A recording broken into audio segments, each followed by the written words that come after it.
తల్లిదండ్రులు చనిపోయిన తర్వాత వాళ్ళ యొక్క వస్తువులు, వాళ్ళ యొక్క బట్టలు పడేయాలని అంటారు.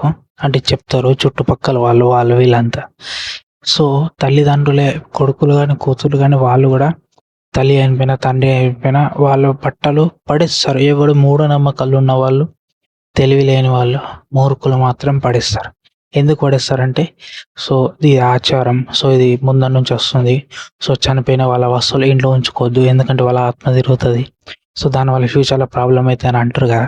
మరట్లా ఎవరైతే అట్లా పడేస్తారో వాళ్ళ యొక్క వస్తువులు, బట్టలు, వాళ్ళు వాడిన ఇంపార్టెంట్ టూల్స్ అనేటివి పడేస్తారు చూడు.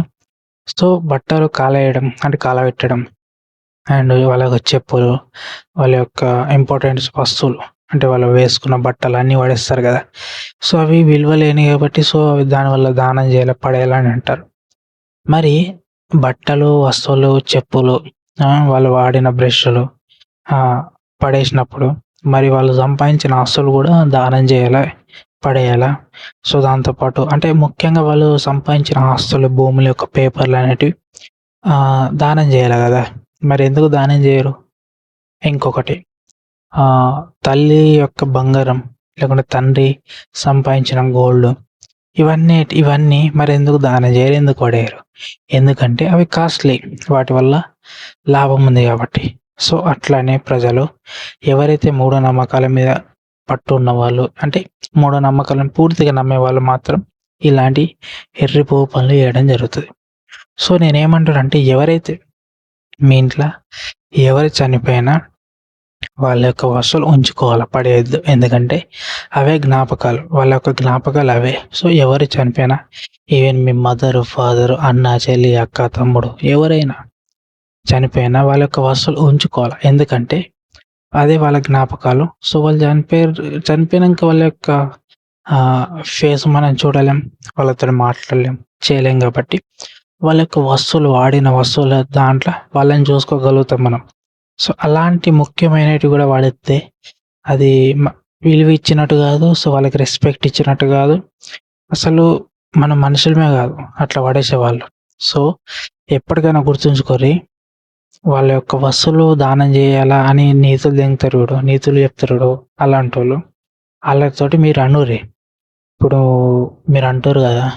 వస్తువులు, చీరలు, డ్రెస్సులు, షూసు, చెప్పులు, బ్రష్‌లు ఇవన్నీ చిన్న చిన్న టూల్స్ అనేటివి దానం జేయాలా, పడేయాలా, కాలబెట్టాలంటారు గదా! వాళ్ళతోటి అనుర్రి. మీరు గూడా సంపాదించిన మీ ఫాదర్స్ లేకుంటే మీ రిలేషన్‌లో ఉన్న వాళ్ళతోటి చెప్పమనుర్రి. వాళ్ళు సంపాదించిన ఆస్తులు, వాళ్ళు సంపాదించిన భూములు, దాంతో పాటు బంగారం అన్నిటివి కూడా దానం చేయమని చెప్పుర్రి. దానం చేయరు. వింతగా చూస్తారు, మాట్లాడరు. ఎందుకు దానం చేయరంటే అవి కాస్ట్‌లీ. అవి వాటి వల్ల లాభం అధికంగా ఉంటది కాబట్టి. ఎందుకంటే ప్రజలంతా పిచ్చోళ్ళురా భయ్! ఎవ్వడి మాట ఇనకుర్రి. ఒకటే చెప్తున్నా. ఎవరైనా మీ ఇంట్లో ఎవరైనా చనిపోతే వాళ్ళ వస్తువులు పడేయకుర్రి ప్లీజ్. ఎందుకంటే వీళ్ళు చెప్పింది ఎప్పటికి పూర్తిగా నమ్మకుర్రి. మీకు నచ్చింది చెయ్యర్రి. వస్తువులు పడేస్తే కరెక్ట్ కాదు. మీరు వస్తువులు పడేయాలని ఫిక్స్ అయినప్పుడు వాళ్ళు సంపాదించిన ఆస్తులు కూడా మీరు వాడాల్సిన హక్కు లేదు. అర్థమవుతుందా? ఎందుకంటే కన్న తండ్రి గాని, తల్లి గాని చనిపోతే వాళ్ళ యొక్క వస్తువులు ఎప్పటికీ పడేయకుర్రి, ఉంచుకోర్రి. ఏమనంటే హిందూ సంప్రదాయంలో హిందువులంతా సో, ఎవరైనా చనిపోతే వాళ్ళ యొక్క బట్టలు గాని, వస్తువులు గాని, చెప్పులు గాని, వాళ్ళు వాడిన వస్తువులు గాని పడేయడం జరుగుతది అని చెప్తారు గదా! అసంటోళ్ళతోటి అనుర్రి. అసలు ఫస్ట్ ఆఫ్ ఆల్ ఆళ్ళకి సిగ్గు లేదు. అట్లా అనుకుంటే మరి మీ ఫాదర్ గాని, మీ మదర్ గాని ఇంట్ల ఇల్లు మొత్తం వాడిర్రు మరి. ఇల్లు కూలగొట్టిల్లా మరి. మరాళ్ళు భూమి అంటే వాళ్ళు ఇంట్లో ఉన్నారు గదా! ఉన్న ఏరియా భూమంతా మరి ముట్టుడు కదా! మరి దాన్ని గూడా పడేయలేగా. ఏడ పడేత్తారు? ఇంపాసిబుల్. దాంతో పాటు మీ మదరు నీ బట్టలు ఉతికింది. దాంతో పాటు నిన్ను పెంచింది.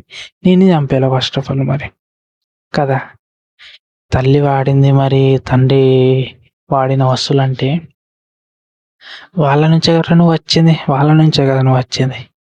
నిన్ను గూడా బతకనియద్దు తెలుసా? నువ్వు గూడా ముట్టడియద్దు. నిన్ను గూడా చంపేయాల తెలుసా? ఎందుకురా అన్ని ఎర్రిపు పనులు. దాంతోపాటు మీ కన్న తల్లిదండ్రులు సంపాదించిన ఆస్తులు, భూములు, దాంతోపాటు బంగారం, ఇండ్లు అన్ని దానం చేయాలి, అన్ని పడేయాలి. మరి ఇది ఎక్కడ న్యాయం? ఎందుకంటే దమ్ము లేదు అంటే పడేయరు, ఎందుకంటే కాస్ట్లీ కదా అట్లా. అందుకే ఈ హిందూ సంప్రదాయం అంటే ఇదంతా హిందూ సంప్రదాయం అనేది మనుషులు క్రియేట్ చేసుకున్నారు. మనుషులు మార్చుకోవచ్చు, హక్కు ఉన్నది. మనుషులు క్రియేట్ చేసుకున్నది అప్పట్లో తెలివి లేని వాళ్ళు క్రియేట్ చేసారు. సో ఇప్పుడు కొంచెం మెచ్యూరిటీ వచ్చిన వాళ్ళు మాత్రం అర్థం చేసుకోవాలా, ఎప్పటికీ వస్తువులు పడేయద్దు. వస్తువులు పడేసేటప్పుడు కూడా పడేయాలని ఫిక్స్ అవుతారు వాళ్ళు సంపాదించిన ఆస్తులు, భూములు అండ్ వాళ్ళు తిరిగిన ఏరియా, ఇల్లు, ఇంట్లో సామాన్లు అంటే వంట సామాను, తల్లి వాడుతుంది వంట సామాన్లు, కారం, పసుపు, ఉప్పు అన్ని పడేయాలి. మరి ఏముంచొద్దు. అర్థమవుతుందా? నీ పే మీద ఉన్న బట్ట కూడా పడేయాలిరా, ఎందుకంటే నీ బట్టలు ఉతికేది మీ అమ్మనే కదరా కదా.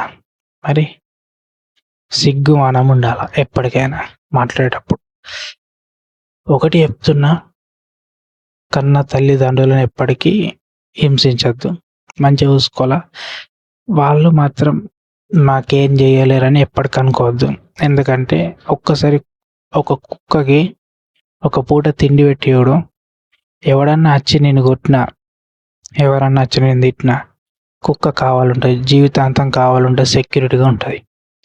అర్థమవుతుందా? ఒక్క పూట తిండి పెట్టినందుకే కుక్క అంత విశ్వాసంగా ఉంటే నేను కని పెంచి పెద్ద చేసి అన్ని రకాల వసతులు కల్పించి అన్ని రకాల వస్తువులు తీసుకొచ్చి అన్ని రకాలుగా తిండి పెట్టి చాలా వెరైటీస్ ఫుడ్ పెట్టి మంచిగా చేసి పెద్ద ఎత్తే ఇప్పుడు కన్న తల్లిదండ్రులు భారమై వాళ్ళని వృద్ధాశ్రమంలో పడేస్తారు. అంటే కుక్కకున్న విశ్వాసం మనిషికి లేదు. అంటే కుక్క ముందు మనిషి వేస్టే కదా, కుక్క పోపు కదా. అందుకే ప్రజెంట్ చాలా మంది కుక్కలను పెంచుకుంటారు, విశ్వాసంగా ఉంటాయి కదా అట్లా. సో ఒకటే చెప్తున్నా, పేరెంట్స్ సంపాదించింది మీరు వాడుకోవాలని ఫిక్స్ అయినప్పుడు వాళ్ళు చనిపోయిన తర్వాత వాళ్ళ యొక్క వస్తువులు కూడా మీరు ఉంచుకోవాలి. దేవుడికి పూజ చేయకుండా నడుస్తుంది, ప్రసాదాలు పెద్ద పెద్ద విగ్రహాలు పెట్టాల్సిన అవసరం లేదు. కానీ మీ కన్న తల్లిదండ్రుల యొక్క వస్తువులకి పూజ చేయరు, దాంతోపాటు మీ కన్న తల్లిదండ్రుల యొక్క ఫోటోకి పూజ చేయరు, సరిపోతుంది. అర్థమవుతుందా? దేవుళ్ళని పూజ చేసే ఏం రాదురా భయ్, మిమ్మల్ని అన్నది మీ అమ్మ నాన్న. దేవుని కూడా క్రియేట్ చేసింది, అసలు దేవుల్ని ఫస్ట్ ఆఫ్ ఆల్ విగ్రహంగా క్రియేట్ చేసింది మనిషి. ఏమనంటే అర్థం కాదు, ఒక్కొక్కరికి అర్థం కాదు. దేవుడి మీద పిచ్చి పెంచుకున్న వాళ్ళకి అర్థం కాదు. ఎందుకంటే దేవుడు లేడు, ఇవ్వలేరు. ఇప్పుడు నీకు ఇప్పుడు ప్రాబ్లం, నీకు ఆకలి అయిందిరా, సరే నీకు ఇప్పుడు ఆకలి అయింది, బాగా ఆకలేస్తుంది, నీకేం కావాలా? ఫుడ్ కావాలా కదా. ఫుడ్ అంటే ఆహారం తినేటిది కదా, రైసో, పిజ్జానో, బర్గరో, నూడిల్సో ఏదో ఒకటి. దీనికి ముఖ్య కారణం ఇది పండించాలి అంటే వాటికి అవి వండుతాయా? మనిషి వండిస్తాడా? అంటే మనిషి వండిస్తేనే కదా అక్కడి నుంచి మనిషి ఆ ధాన్యంని, పప్పులు, ఉప్పులు, దాంతోపాటు ఏదైనా ఒక మనిషి క్రియేట్ చేస్తే మనిషి దాన్ని ప్రాణం పోసి బియ్యం పండించడం, అదే దాంతోపాటు పప్పులు, దాంతోపాటు గోధుమలు, ఇవన్నీ పండించడం వల్ల వీటి నుంచి వచ్చిన ఆహారం. సో ఆ ఆహారంని నువ్వు తింటున్నావు అంటే దేవుడు క్రియేట్ చేస్తున్నావు, మనిషి పెద్ద మాట్లాడతారు ఇప్పుడు. మరి భూములు క్రియేట్ చేసారంటే అది నేచర్, అది ఎవరు క్రియేట్ చేసారో ఎవరికి తెలియదు. అర్థమవుతుందా? భూమి మీద కాదు, విశ్వంలో ఒక పవర్ ఉన్నది. అర్థమవుతుందా? ఆ పవర్ వచ్చి మనకి హెల్ప్ అయ్యేది. ఆ పవర్ అనేది మనకి నేచర్ ఇచ్చింది. అంటే గాలి, దాంతోపాటు అగ్గి, నీరు, భూమి, నేచర్ మనకి ఇచ్చింది. మనం కాపాడుకుంటున్నామా? నీతులు తెంగుతున్నాం కదా, మనం కాపాడుకుంటున్నాం? లేదు కదా, పొల్యూషన్ చేసి పడేసినాం. మనిషి వ్యవసాయం చేసి పంట పండించి ఫుడ్ క్రియేట్ చేస్తాడు, మనిషి ఫ్యాక్టరీలన్నీ పెట్టి మనిషి నేచర్ని నాశనం చేస్తాడు. అంటే మనిషి మంచి చేస్తాడు, మనిషి చెడు చేస్తుంది. కానీ మంచి కంటే చెడు ఎక్కువ కావడంతో మనుషులందరూ ఆసుపత్రులలో పాలైపోతారు. సరైన ఫుడ్ దొరుకుతలేదు. సరైన మంచి ఫుడ్, ప్యూర్ ఫుడ్ దొరుకుతలేదు. కెమికల్ ఫుడ్ దొరుకుతుంది కాబట్టి మనిషి యొక్క ఆయుష్ అనేది తగ్గడం జరిగింది. సో అట్లా సో అంతే. సో ఎప్పటికీ కన్న తల్లిదండ్రులనే మొక్కుర్రి. ఎందుకంటే దేవుడి ఫోటో ఎప్పుడు ఉంటుందిరా, ఎక్కడైనా అక్కడ ఉంటుంది. అర్థమవుతుందా? దేవుళ్ళకి ఎప్పుడు ఎవరు రెస్పెక్ట్ ఇయ్యరు. మీదికి మంచిగా నటిస్తారు కానీ అందరికి చెప్తున్నా ఒకటే, మీ కన్న తల్లిదండ్రులని మొక్కుర్రి. ఓకే. దేవుడి పేరు చెప్పుకొని చాలామంది చాలా రకాల మోసాలు చేస్తారు. దేవుడి పేరు చెప్పి చాలామంది బతుకుతారు, పైసలు సంపాదిస్తారు. ఓకే. అది మోసంగా తప్పు కాదు, కానీ నేను మాట్లాడితే తప్ప కరెక్ట్ కాదు. నేను మాట్లాడే కరెక్ట్గా తప్పు కాదు, కరెక్టే. అర్థమవుతుందా? సో ఒకటే, మీ కన్న తల్లిదండ్రులు మంచిగా చూసుకొని వృద్ధాశ్రమంలో పడేయకూరి. ఎందుకంటే అది చాలా ఘోరం. ఓకే. వాళ్ళకి ఎవరు లేరు, మీరు తప్ప. అది అర్థమవుతుందా? సో మంచిగా చూసుకోరి, సరేనా? తప్పు చేస్తే తప్పు అని చెప్పే వాళ్ళే ఫ్యామిలీరా. నువ్వు ఏదైనా తప్పు చేసినావు అనుకో, నువ్వు చేసిన తప్పురా అని మీ అమ్మ కానీ నాన్న కానీ అన్నారు అనుకో, వాళ్ళు నిజమైన ఫ్యామిలీ. వెనకేసుకుంటూ వస్తే వాళ్ళు ఫ్యామిలీ కాదు వాళ్ళు. అర్థమవుతుందా? నువ్వు చేసిన తప్పురా అంటే తప్పు అని చెప్తారు మీ ఫ్యామిలీ, అంటే మీ అమ్మ నాన్న వీళ్ళు అంటారు. అప్పుడు నువ్వు రియలైజ్ అయ్యి, అరే నేను చేసిన తప్పు, సో మళ్ళీ ఒకసారి చేయొద్దు అని నీకు ఒకటి బుద్ధి వస్తుంది. అది మీ అమ్మ నాన్న నువ్వు చేసిన తప్పు అని తెలిసినాక కూడా నువ్వు చేసేది తప్పు కాదు నాన్న కరెక్ట్ అన్నాడు అనుకో, అది కరెక్ట్ కాదు అది. ఓకే.